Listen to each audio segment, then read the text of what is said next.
আজকে বলো গতি চ্যাপ্টারে যে বিষয়গুলো আমি পড়াবো সেগুলি হলো, প্রথমে আমি রৈখিক ভরবেগ সম্পর্কে আলোচনা করব। দেখো, রৈখিক ভরবেগ টপিকটা একদম তোমাদের নতুন, ভীষণ ইন্টারেস্টিং।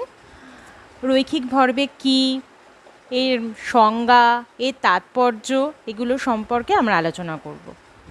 তারপরে যেটা আলোচনা করব সেটা হলো ভরবেগের পরিবর্তন, অর্থাৎ ভরবেগের পরিবর্তন বলতে কি বুঝি, কিভাবে ভরবেগের পরিবর্তনকে প্রকাশ করা হয় সেগুলো জানব। নেক্সট যে টপিকটা করব সেটা হলো প্রযুক্ত বলের সাথে ভরবেগের পরিবর্তনের হারের কি সম্পর্ক, অর্থাৎ সময়ের সাথে ভরবেগ যখন পরিবর্তন হয় তার সাথে প্রযুক্ত বল কিভাবে সম্পর্কিত সেটা দেখব। তারপরে যেটা করব, নিউটনের দ্বিতীয় গতিসূত্রকে ভরবেগের পরিবর্তনের আকারে কিভাবে প্রকাশ করা হয় সেটা আমরা শিখব। ঠিক আছে, এরপরের টপিকটা অত্যন্ত গুরুত্বপূর্ণ। অনেক কিছুর গতিকে এই রৈখিক ভরবেগ সংরক্ষণের সূত্রের মাধ্যমে ব্যাখ্যা করা যায়। তো আমরা এই রৈখিক ভরবেগ সংরক্ষণের সূত্র শিখব। ঠিক আছে, তারপরে আমরা যেটা করব যে নিউটনের তৃতীয় গতিসূত্র থেকে রৈখিক ভরবেগের সংরক্ষণ সূত্রের প্রমাণ করব, আবার উল্টোভাবে রৈখিক ভরবেগের সংরক্ষণ সূত্র থেকে নিউটনের তৃতীয় গতিসূত্র প্রমাণ করব। তারপরে আমরা কয়েকটা উদাহরণের কথা আলোচনা করব, যে উদাহরণগুলো আমরা নিউটনের তৃতীয় গতিসূত্রের সময়ও আলোচনা করেছিলাম। সেরকম কয়েকটা উদাহরণ, যেমন বন্দুকের পিছু হটা, জেট বিমান ও রকেটের গতি, হোস পাইপের মধ্যে দিয়ে জলের গতি, এই তিনটে উদাহরণ নিয়ে আমরা আলোচনা করব। এই প্রত্যেকটা ক্ষেত্রে এদের গতিকে আমরা রৈখিক ভরবেগের সংরক্ষণ সূত্র দিয়ে ব্যাখ্যা করতে পারি। ঠিক আছে, তারপরে যেটা আলোচনা করব সেটা হলো আমরা এই আজকে যে বিষয়টা পড়লাম তার ওপর কিছু গাণিতিক উদাহরণ আলোচনা করব। ঠিক আছে,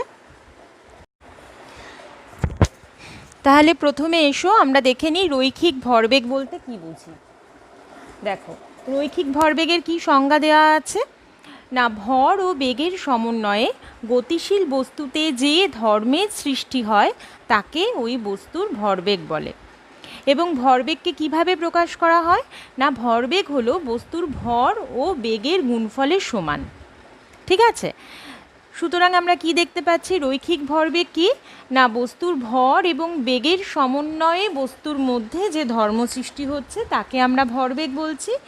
এবং ভরবেগকে আমরা কিভাবে প্রকাশ করছি না, বস্তুর ভর এবং বেগের যে গুণফল তার মাধ্যমে আমরা ভরবেগকে প্রকাশ করছি। এবার রৈখিক ভরবেগ কেন বলছি না, কোনো বস্তু যদি সরলরেখা বরাবর, এক্ষেত্রে এই যে ভরবেগের আমরা সংজ্ঞা দিয়েছি সেক্ষেত্রে আমরা ধরে নেব বস্তুটি সরলরেখা বরাবর গতিশীল, সেজন্য আমরা এখানে রৈখিক ভরবেগ কথাটা বলছি। ঠিক আছে, তাহলে বোঝা গেল ভরবেগ বলতে কি বোঝো এবং ভরবেগকে আমরা কিভাবে প্রকাশ করতে পারি।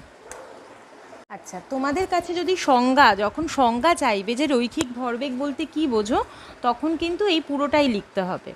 ঠিক আছে, মানে ভরবেগ বলতে কি বোঝো এবং ভরবেগকে কিভাবে প্রকাশ করা যায়, এই পুরোটা যতটা লেখা আছে সেই পুরোটাই কিন্তু রৈখিক ভরবেগের সংজ্ঞার মধ্যে লিখতে হবে। এইবার দেখো, আমরা কি জানি, বস্তুর ভর কি রাশি, স্কেলার রাশি, অর্থাৎ এর কেবলমাত্র মান আছে, কোনো অভিমুখ নেই, সুতরাং ভর হলো স্কেলার রাশি। আর বেগ কি রাশি, বেগ হলো ভেক্টর রাশি, তাই তো, অর্থাৎ এর মানের সাথে সাথে একটা নির্দিষ্ট দিকও রয়েছে। সুতরাং ভরবেগ কী রাশি হবে, ভরবেগ, যেহেতু বেগ ভেক্টর রাশি এবং ভরবেগ মানে হচ্ছে বস্তুর ভর এবং বেগের গুণফল, সুতরাং ভরবেগ একটি ভেক্টর রাশি হবে। তাহলে ভেক্টর রূপে আমরা এটাকে কিভাবে লিখতে পারি, দেখো আমরা আগেই শিখেছিলাম যে ভেক্টর রূপে প্রকাশ করার জন্য কি হয়, রাশিটার উপর একটা তীর চিহ্ন দিতে হয়। সুতরাং p vector equals to M into v vector. যে দেখো এখানে পি আর ভি এর মাথায় তীর চিহ্ন দেওয়া আছে, যেহেতু এরা দুজন ভেক্টর, এম কিন্তু ভেক্টর নয়, এম স্কেলার, তাই এম এর ওপর কোনো তীর চিহ্ন নেই, পি আর ভি এর ওপর তীর চিহ্ন রয়েছে। এবং আমরা তাহলে ভেক্টর আকারে ভরবেগকে এইভাবে প্রকাশ করতে পারি। ঠিক আছে, একই, এইটা আর এইটার মধ্যে কোনো ডিফারেন্স নেই, খালি এখানে পিকে ভেক্টর ফর্মে কিভাবে লেখা হয়েছে না, এর ওপর তীর চিহ্ন দিয়ে। ঠিক আছে, এইবার আমরা ভরবেগের একক ও মাত্রা নিয়ে আলোচনা করব। দেখো, ভরবেগ মানে আমরা কি শিখে এসেছি? ভরবেগ ইকুয়ালস টু বস্তুর ভর ইন্টু বেগ। এবার একককে দু রকমভাবে প্রকাশ করা যাবে, একটা সিজিএস সিস্টেমে, একটা এসআই সিস্টেমে। এবার আমরা সিজিএসে কি জানি? বস্তুর ভর হচ্ছে গ্রাম, আর বেগ কি? বেগের একক কি? সিজিএসে সেন্টিমিটার পার সেকেন্ড। সুতরাং ভরবেগের একক কি হবে? গ্রাম সেন্টিমিটার পার সেকেন্ড। বোঝা গেল? আচ্ছা, এবার দেখো এসআইতে বস্তুর ভর হচ্ছে কিলোগ্রাম, আর বেগ কি? Metre per second. সুতরাং এসআই পদ্ধতিতে ভরবেগের একক কী হবে? Kilogram metre per second. ঠিক আছে, এবার হচ্ছে ভরবেগের মাত্রা। দেখো, আমাকে যদি ভরবেগের মাত্রা বার করতে হয় তাহলে আমাকে কিসের মাত্রা জানতে হবে? বস্তুর ভরের মাত্রা জানতে হবে এবং বেগের মাত্রা জানতে হবে। ঠিক আছে, এবার ভরের মাত্রা কি? এম দিয়ে ভরকে প্রকাশ করা হয়। আর বেগ মানে কি? একক সময়ে কোনো নির্দিষ্ট দিকে যে দূরত্ব অতিক্রম করে, অর্থাৎ দূরত্ব বাই সময়। আর এটা তোমরা আগেও জেনে এসেছো। বেগের মাত্রা কি? এল T⁻⁻1। ঠিক আছে, যেখানে এল দিয়ে ডিস্টেন্স আর টি হচ্ছে টাইম। এবারে ভরবেগের মাত্রা তাহলে কি হবে? এই ভরের মাত্রা আর বেগের মাত্রার গুণফল। সুতরাং দেখো, ভরবেগের মাত্রা কি হলো? mL T⁻⁻1। এইবার আমরা ভরবেগের তাৎপর্য নিয়ে আলোচনা করব, অর্থাৎ ভরবেগের প্রয়োজনীয়তাটা কী, বস্তুর গতিবেগ প্রকাশে ভরবেগের গুরুত্ব কী, সেগুলো নিয়ে আলোচনা করব। ধরো দুটো বস্তু রয়েছে, দুটো বস্তুরই ভর m। প্রথম বস্তুটা v1 বেগে চলেছে, দ্বিতীয় বস্তুটা v2 বেগে চলেছে, এবং v1 গ্রেটার দ্যান v2, অর্থাৎ প্রথম বস্তুর বেগ দ্বিতীয় বস্তু অপেক্ষা বেশি। এই অবস্থায় বস্তু দুটোকে যদি থামাতে হয় তাহলে কার ক্ষেত্রে বেশি বল প্রয়োগ করতে হবে বলে তোমাদের মনে হয়? যে বস্তুটা বেশি জোরে আসছে তাকে থামাতে বেশি বল প্রয়োগ করতে হবে, তাই তো? অর্থাৎ দেখো, বস্তুকে থামানোর জন্য প্রয়োজনীয় বল প্রথম বস্তুর ক্ষেত্রে যদি F1 আর দ্বিতীয় বস্তুর ক্ষেত্রে যদি F2 হয়, তাহলে F1 গ্রেটার দ্যান F2 হবে। কারণ কি? কারণ দুটো বস্তুর ভর সেম, কিন্তু যেহেতু বেগ আলাদা, যে বস্তুর বেগ বেশি তাকে আমাকে থামাতে বেশি বল প্রয়োগ করতে হবে। ঠিক আছে, এবার আর একটা উদাহরণ ধরো। দুটো বস্তু আছে, একটা ভারী বস্তু, একটা হালকা বস্তু। দুটো বস্তুই সমান বেগে ছুটছে। ঠিক আছে, দেখো m1 গ্রেটার দ্যান m2। এক্ষেত্রে কি তাহলে বস্তু দুটোকে থামানোর জন্য একই বল প্রয়োগ করতে হবে? এক্ষেত্রে তো বস্তু দুটোর বেগ আলাদা ছিল, সেজন্য যার বেগ বেশি তার সেই ক্ষেত্রে বেশি বল প্রয়োগ করতে হলো। তাহলে এক্ষেত্রে কি হবে? দুটো বস্তু তো সেম বেগে চলছে, তাহলে কি বস্তু দুটোকে থামাতে এক বল প্রয়োগ করতে হবে না আলাদা বল প্রয়োগ করতে হবে? কি মনে হয়? যে বস্তুটা ভারী, ধরো একটা লোহার বল আর একটা এমনি যে রবারের বল তোমার দিকে ছুঁড়ে দেওয়া হলো, কোনটা ক্যাচ লুকতে বেশি কষ্ট হবে? লোহার বলটা, অর্থাৎ লোহার বলটা থামাতে বেশি বল প্রয়োগ করতে হলো। ঠিক আছে, দেখো, এই বস্তুটাকে থামানোর জন্য প্রয়োজনীয় বল যদি F1 আর এই হালকা বস্তুকে থামানোর জন্য প্রয়োজনীয় বল যদি F2 হয়, তাহলেও F1 গ্রেটার দ্যান F2। কিন্তু এখন এই F1 গ্রেটার দ্যান F2 হওয়ার কারণ কি? এক্ষেত্রে আগের বারে যেমন বেগ, যেহেতু এর বেগ বেশি ছিল সেজন্য F1 গ্রেটার দ্যান F2 হলো, কিন্তু এক্ষেত্রে তো বেগ সমান, তাহলে তো F সমান হওয়ার কথা ছিল, কিন্তু তা তো হলো না। কেন হলো না? যেহেতু বস্তু দুটোর ভর আলাদা, তাই কিন্তু তাদের বেগ তাদেরকে থামানোর জন্য প্রয়োজনীয় বল সমান হলো না। ঠিক আছে, তাহলে এই দুটো উদাহরণ থেকে আমরা কি বুঝতে পারছি? কোনো গতিশীল বস্তুকে থামানোর জন্য প্রয়োজনীয় বল কেবলমাত্র বস্তুর বেগের ওপর নির্ভর করে না, বস্তুর ভরের ওপরও নির্ভর করে। তাই তো, এক্ষেত্রে বেগ আলাদা ছিল বলে প্রয়োজনীয় বস্তুকে থামানোর জন্য প্রয়োজনীয় বল আলাদা হলো। ঠিক আছে, এবং যার বেগ বেশি তার ক্ষেত্রে প্রয়োজনীয় বল বেশি হলো। আর দ্বিতীয় ক্ষেত্রে কি হলো? বস্তু দুটোর বেগ এক, কিন্তু যেহেতু ভর আলাদা তাই তাদেরকে থামানোর জন্য বিভিন্ন মানের বল প্রয়োগ করতে হলো। এবং কার ক্ষেত্রে বেশি বল প্রয়োগ করতে হলো? না, যার ভর বেশি তার ক্ষেত্রে বেশি বল প্রয়োগ করতে হলো, তাই তো? সুতরাং এই যে ভর আর বেগ, এই দুটো নিয়ে বস্তুর মধ্যে একটা ধর্ম তৈরি হচ্ছে। সেই ধর্মটাকেই আমরা রৈখিক ভরবেগ বলছি। এই রৈখিক ভরবেগ তাহলে কি করছে না, কোনো গতিশীল বস্তুকে থামানোর জন্য প্রয়োজনীয় বল কত হবে সেটা ডিটারমিন করছে এই ভরবেগ দিয়ে। যার ভরবেগ বেশি তার ক্ষেত্রে তোমার বস্তুটাকে থামানোর জন্য প্রয়োজনীয় বল বেশি। দেখো এক্ষেত্রে ভরবেগ কি mv1, তাই তো, আর এর ভরবেগ কি mv2, ঠিক আছে। তাহলে এক্ষেত্রে ভরবেগ কত হবে, মানে mv1 গ্রেটার দ্যান mv2, ঠিক আছে। সেই জন্য প্রথম বস্তুকে থামানোর জন্য প্রয়োজনীয় বল f1 গ্রেটার দ্যান f2 হবে, বোঝা গেল। আবার দ্বিতীয় বস্তুর ক্ষেত্রে দেখো, এক্ষেত্রেও তাই, ভরবেগ কত m1v, আর দ্বিতীয় বস্তুর ভরবেগ m2v। তাহলে কার ভরবেগ বেশি হচ্ছে, যেহেতু m1 গ্রেটার দ্যান m2, তাহলে বস্তুটাকে থামানোর জন্য প্রয়োজনীয় বল বেশি হচ্ছে কার, প্রথম বস্তুর। অর্থাৎ আমরা এইভাবে বলতে পারি যে ভর বা বেগকে আলাদা আলাদাভাবে বলার দরকার নেই, যে যার ভরবেগ বেশি তাকে থামানোর জন্য প্রয়োজনীয় বলও বেশি। ভরবেগ নিয়ে তাহলে ধারণা একটু ক্লিয়ার হয়েছে। এবার আমাকে এই প্রশ্নটার উত্তর দাও তো, একটি মালবাহী লরি ও একটি খালি লরি যদি সমান বেগে চলে, কাকে থামাতে বেশি বল প্রয়োগ করতে হবে? ভরবেগের কনসেপ্ট দিয়ে উত্তরটা দেওয়ার চেষ্টা করো। আচ্ছা, আমি জানি তোমরা সকলে উত্তরটা পারবে, তাও আমি একবার বলে দিচ্ছি, তোমরা মিলিয়ে নাও। মনে করি মালবাহী লরির ভর হচ্ছে ক্যাপিটাল এম, আর খালি লরির ভর হচ্ছে স্মল এম, ঠিক আছে। এবার যেহেতু খালি লরির মধ্যে মাল দেওয়ার পরে সেটা মালবাহী লরি হচ্ছে, সুতরাং এটা স্পষ্ট যে capital M greater than small m, তাই তো। আচ্ছা, দুটো লরিই হচ্ছে সমান বেগে চলছে, মনে করি সেই বেগটা হলো ভি। সুতরাং মালবাহী লরির ভরবেগ কত হবে, p1 equals to capital M into V, আর খালি লরির ভরবেগ কত হবে, p2 equals to M into V, small M into V. তাহলে যেহেতু M capital M greater than small M, সুতরাং p1 গ্রেটার দ্যান p2 হবে, অর্থাৎ মালবাহী লরিটির ভরবেগ খালি লরির ভরবেগের থেকে বেশি হবে।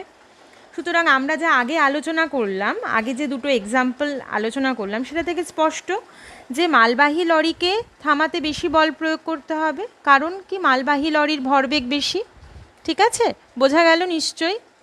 আবার দেখো, কোনো বস্তুর ভর এক রেখে যদি আমরা বস্তুটার বেগ বাড়াই, তাহলে কি হবে, ভরবেগ বাড়বে, ঠিক আছে। আবার একই বস্তু যত বেশি বেগ নিয়ে চলবে, বেগ বৃদ্ধির সাথে সাথে বস্তুর ভর বেগও বাড়বে, কারণ ভরবেগ ইকুয়ালস টু ভর ইন্টু বেগ। আচ্ছা, এই কারণে দেখা যায় যে রাইফেলের গুলি এর ভর কম, কিন্তু রাইফেলের গুলি বন্দুকে ট্রিগার দেওয়ার পর কি হয়, বন্দুক থেকে গুলিটা প্রচণ্ড বেগে ছুটে এসে কোনো বস্তুকে আঘাত করে, ঠিক আছে। তাই গুলির ভর কম, কিন্তু বেগ প্রচণ্ড বেশি থাকার কারণে ভরবেগ বেশি হয়। সেই জন্য এই ভরবেগ বেশি হওয়ার জন্য গুলির আঘাতও অনেক বেশি হয়। ওই সমভরের একটা গুলির মতো একটা ভরের যদি তুমি একটা ইটের টুকরো নিয়ে আঘাত করো, ছুঁড়ে দাও, তাহলে কিন্তু অতটাও লাগবে না, কারণ গুলির মতো লাগবে না। গুলির আঘাত এতটাই বেশি হয়, মানুষের মৃত্যু পর্যন্ত ঘটতে পারে, তাই তো, মানে একদম মানুষের চামড়া ভেদ করে ভিতরে ঢুকে যায়। কিন্তু একটা পাথরের টুকরো বা একটা ঢিল ছুঁড়লে তো তা হয় না, কারণ ধরো রাইফেলের গুলি আর পাথরের টুকরোটার ভর সেম, কিন্তু যেহেতু গুলির বেগ বেশি সেজন্য ভরবেগ বেশি, সেজন্য এর আঘাতও বেশি। কিন্তু পাথরের টুকরোটার বেগ তো আর অতটাও হয় না, সেজন্য ওর আঘাত অতটা বেশি হয় না, ঠিক আছে, বোঝা গেল। তাহলে যদি এরকম প্রশ্ন আসে যে রাইফেলের গুলির আঘাত বেশি হয় কেন, বা সমভরের একটি পাথরের টুকরো এবং একটি রাইফেলের গুলি মধ্যে কার আঘাত বেশি হবে ব্যাখ্যা করো, তখন এইভাবে বলবে। সুতরাং দেখো, আমরা এর আগে যা যা আলোচনা করলাম তার থেকে আমরা কি বলতে পারি, একটি গতিশীল বস্তুকে একটি নির্দিষ্ট দূরত্বের মধ্যে অথবা একটি নির্দিষ্ট সময়ের মধ্যে থামানোর জন্য প্রয়োজনীয় বল আমাদের বেগের ওপর কিন্তু নির্ভর করে না, কেবলমাত্র বেগের ওপরও নির্ভর করে না, কেবলমাত্র ভরের ওপরও নির্ভর করে না। বস্তুর ভর আর বেগের সমন্বয়ে যে ধর্মের সৃষ্টি হয়, অর্থাৎ ভর বেগের ওপর নির্ভর করে, ঠিক আছে। সুতরাং কোনো গতিশীল বস্তুর ভরবেগ কি নির্দেশ করে? না কোনো গতিশীল বস্তুর ভরবেগ বস্তুতে সৃষ্ট গতির পরিমাণকে বোঝায়। ঠিক আছে, তাহলে ভরবেগ সম্পর্কে তোমাদের ধারণা পরিষ্কার হলো। আচ্ছা, এবার আমরা ভরবেগের পরিবর্তন নিয়ে আলোচনা করব। ভরবেগের পরিবর্তনকে আমরা ম্যাথামেটিক্যালি কিভাবে প্রকাশ করতে পারি সেটা দেখব। ধরা যাক এম ভরের একটা বস্তু ভি বেগে গতিশীল, সুতরাং বস্তুটির ভরবেগ কী হবে? P equals to m V.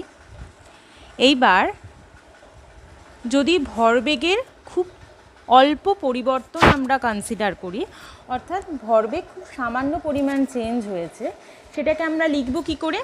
সেটাকে ডেল্টা পি দিয়ে ডিনোট করা হয়। এই যে ত্রিভুজের মতো যে সাইনটা, এটাকে ডেল্টা বলে।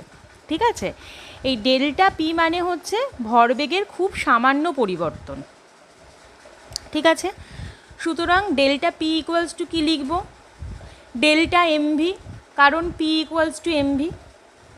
ঠিক আছে, এইবার পি এর মধ্যে কি কি আছে? ভর আর বেগ। সুতরাং এই যে ভরবেগের পরিবর্তন, এটা কি কি কারণে হতে পারে? একটা ভরের পরিবর্তনের জন্য হতে পারে, আর একটা বেগের পরিবর্তনের জন্য হতে পারে। তো সেটাকে আমি কিভাবে লিখব? দেখো, মনে করছি প্রথমে ভর স্থির আছে, বেগ পরিবর্তিত হচ্ছে, তাহলে এটা কি হবে? এমটা বাইরে চলে আসবে, এম ইন্টু ডেল্টা ভি। ঠিক আছে, আবার এরকমও হতে পারে যে বস্তুটার বেগ স্থির রয়েছে কিন্তু ভর পরিবর্তিত হচ্ছে, সেক্ষেত্রে ভি যেহেতু স্থির, তাহলে ডেল্টা এমটা হচ্ছে ভরের পরিবর্তন। সুতরাং আমরা কি দেখলাম? ডেল্টা পিকে কীভাবে লেখা যায়? M into delta v plus v into delta m. ঠিক আছে, এবার দুটো কেস হতে পারে, দুরকম অবস্থা আসতে পারে। কি কি? ধরো যদি ভর অপরিবর্তিত থাকে, অর্থাৎ ভরের কোনো পরিবর্তন হচ্ছে না, বেগ চেঞ্জ হচ্ছে, সেক্ষেত্রে ডেল্টা এম জিরো। ডেল্টা মানে কি? ভরের যে ক্ষুদ্র পরিবর্তন সেটা বোঝায়। যেহেতু ভর স্থির রয়েছে, সুতরাং এটা কি হবে? ডেল্টা এম জিরো হবে। তাহলে দেখো, এই যে ইকুয়েশনটাতে এই টার্মটা জিরো হয়ে যাবে, এই টার্মটা খালি পড়ে থাকবে। সুতরাং তখন ডেল্টা পি ইকুয়ালস টু কী লিখব? Delta P equals to M into delta v. বোঝা গেল? অর্থাৎ ভর যখন অপরিবর্তিত থাকছে, তখন ভরবেগের পরিবর্তন কার সমান হচ্ছে? না, যে পরিমাণ বেগ পরিবর্তন হচ্ছে তার সমান, m into delta v, m multiplied by delta v. ঠিক আছে, আবার যদি এরকম হয় যে বস্তুর বেগ স্থির আছে কিন্তু বস্তুটার ভর বেগ স্থির আছে কিন্তু তার ভর সময়ের সাথে পরিবর্তিত হচ্ছে। ঠিক আছে, তখন যেহেতু বেগ স্থির আছে, তখন এই টার্মটা ডেল্টা ভি, অর্থাৎ চেঞ্জ ইন ভেলোসিটি জিরো, কোনো পরিবর্তন হচ্ছে না তো বেগে, সুতরাং ডেল্টা ভি টার্মটা জিরো। সুতরাং ডেল্টা পি ইকুয়ালস টু আমরা কী লিখব? V into delta m. বোঝা গেল? তাহলে বস্তুর বেগ যখন স্থির থাকে তখন ভরবেগের পরিবর্তন তার ভরের পরিবর্তনের সমানুপাতিক, অর্থাৎ ভর যত বেশি পরিবর্তিত হবে ভরবেগও তত বেশি পরিবর্তিত হবে, এবং সেই পরিবর্তনের মান কত? না ভি ইন্টু ডেল্টা এম। বোঝা গেল? এবার সুতরাং আমরা জেনারেলভাবে কিন্তু এই ফর্মুলাটা লিখতে পারি, delta P equals to delta m into v. ঠিক আছে, এইটা লিখলেই যখন এখানে খালি বেগের পরিবর্তন হবে তখন এই ইকুয়েশনটা আসবে, delta P equals to M into delta V. আর যখন ভরের পরিবর্তন হবে, শুধুমাত্র ভরের পরিবর্তন হবে, তখন এই ইকুয়েশনটা আসবে। এইবার আমরা আলোচনা করব সময়ের সাথে ভরবেগ কিভাবে পরিবর্তিত হয় সেটা নিয়ে। ঠিক আছে, মনে করি এম ভরের একটি বস্তু আছে, বস্তুটি ইউ বেগ নিয়ে চলেছে। ঠিক আছে, এইবার বস্তুটির ওপর টি সময় ধরে এফ বল প্রয়োগ করা হলো। যখনই কোনো বস্তুতে বল প্রযুক্ত হয় তখন কি হয়? বস্তুতে ত্বরণের সৃষ্টি হয়, এটা আমরা জানি, এবং এর ফলে বস্তুর বেগ পরিবর্তিত হয়। ঠিক আছে, সুতরাং টি সময় ধরে এফ বল প্রয়োগের ফলে বস্তুটির অন্তিম বেগ মনে করি ভি। সুতরাং যা যা দেওয়া আছে সেটা একবার বুঝে নাও। বস্তুর ভর হলো এম, বস্তুর ওপর প্রযুক্ত বল হলো এফ, বস্তুটির প্রাথমিক বেগ ইউ এবং টি সময় ধরে বল প্রয়োগের ফলে বস্তুটির অন্তিম বেগ হলো ভি। ঠিক আছে, এবার আমরা কি বার করতে চাইছি? আমরা ভরবেগের পরিবর্তনের হার বার করতে চাইছি। ঠিক আছে, সুতরাং আমরা আগে কি বার করব? ভরবেগগুলো বার করব। যেহেতু সময়ের সাথে বেগ পরিবর্তিত হচ্ছে, প্রাথমিক অবস্থায় এর বেগ ছিল ইউ, সুতরাং প্রাথমিক অবস্থায় একটা ভরবেগ থাকবে এবং টি সময় পর কণাটার বেগ যখন, বস্তুটার বেগ যখন ভি হলো, সেই সময় বস্তুর আরেকটা ভরবেগ থাকবে। সেটাই দেখো এবার বার করেছি। বস্তুটির প্রাথমিক ভরবেগ P1 equals to m u আর অন্তিম ভরবেগ P2 equals to m v. এইবার আমরা কি বার করব? আমরা ভরবেগ পেয়ে গেলাম, সুতরাং আমরা ভরবেগের পরিবর্তন বার করতে পারবো। আচ্ছা, তাহলে ভরবেগের পরিবর্তন কি হবে? P2 মাইনাস P1, তাই তো? অন্তিম ভরবেগ মাইনাস প্রাথমিক ভরবেগ। তাহলে এবার মানগুলো বসিয়ে দাও, বা বসিয়ে দিয়ে ভরবেগের পরিবর্তন তাহলে কি পাবো? mv minus mu। ভরবেগের এই পরিবর্তনটা কত সময় ধরে হয়েছে? টি সময় ধরে। সুতরাং ভরবেগের পরিবর্তনের হার মানে কি? একক সময়ে যে ভরবেগের পরিবর্তন, তাহলে ভরবেগের পরিবর্তন বাই সময়, এটাই হলো ভরবেগের পরিবর্তনের হার। বোঝা গেল এতটা? এইবার দেখো এই এক্সপ্রেশনটা থেকে আমি এম কমন নিয়ে নিতে পারি। এম কমন নিলে ভেতরে আমার কি থাকবে? Within bracket V minus U by T. এইবারে তোমরা আমাকে বলো, এই V minus U by T এই টার্মটার সাথে কি তোমরা পরিচিত? এটা কি মিন করছে? প্রারম্ভিক অন্তিম বেগ মাইনাস প্রারম্ভিক বেগ বাই সময়, অর্থাৎ বেগ পরিবর্তনের হার, বা যদি এক্ষেত্রে অন্তিম বেগ বৃদ্ধি পায়, বেগ বৃদ্ধির হার। সুতরাং একটু মনে করো, বেগ বৃদ্ধির হারকে আমরা কি বলি? বেগ বৃদ্ধির হারকে আমরা ত্বরণ বলি। সুতরাং ভি মাইনাস ইউ বাই টি হলো বস্তুর ত্বরণ। সুতরাং ভরবেগের পরিবর্তনের হার ইকুয়ালস টু কি পেলাম আমরা? বস্তুর ভর ইন্টু বস্তুর ত্বরণ। এবার দেখো আমরা নিউটনের দ্বিতীয় গতিসূত্র থেকে কি জানি? প্রযুক্ত বল ইকুয়ালস টু বস্তুর ভর ইন্টু ত্বরণ। এটা আমরা শিখে এসেছি, একটু মনে করো। এবার দেখো এই যে দুটো ইকুয়েশন, এই দুটো ইকুয়েশনের রাইট হ্যান্ড সাইডটা সেম হয়ে যাচ্ছে, বস্তুর ভর ইন্টু ত্বরণ, এক্ষেত্রেও তাই। সুতরাং এই দুটো ইকুয়েশনের লেফট হ্যান্ডও সেম হবে, অর্থাৎ বস্তুর ভরবেগের পরিবর্তনের হার প্রযুক্ত বলের সমান। সেটাই আমি এখানে লিখেছি। দেখো, বস্তুর ওপর প্রযুক্ত বল ইকুয়ালস টু ভরবেগের পরিবর্তনের হার। সুতরাং আমরা কি দেখতে পাচ্ছি? যে বল প্রয়োগের সময় কোনো বস্তুর উপর যখন বল প্রয়োগ করব, তখন বস্তুর ভরবেগ পরিবর্তিত হয়। ঠিক আছে?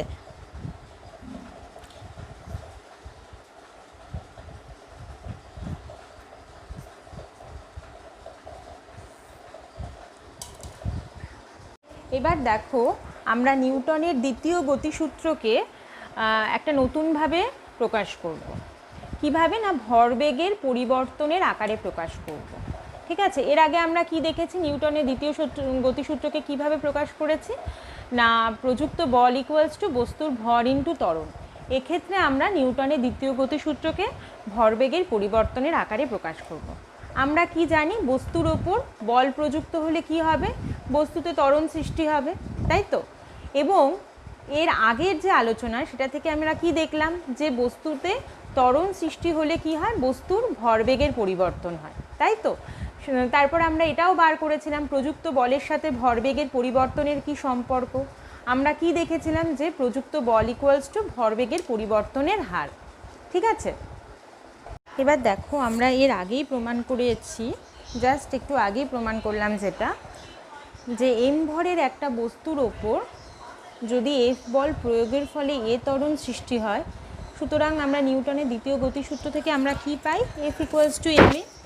এবার ডেল্টা টি সময়ে ভরবেগের পরিবর্তন যদি ডেল্টা পি হয়, আমি তোমাদের আগেই বলেছি ডেল্টা মানে ভরবেগের, ডেল্টা পি মানে ভরবেগের খুব সামান্য পরিবর্তন।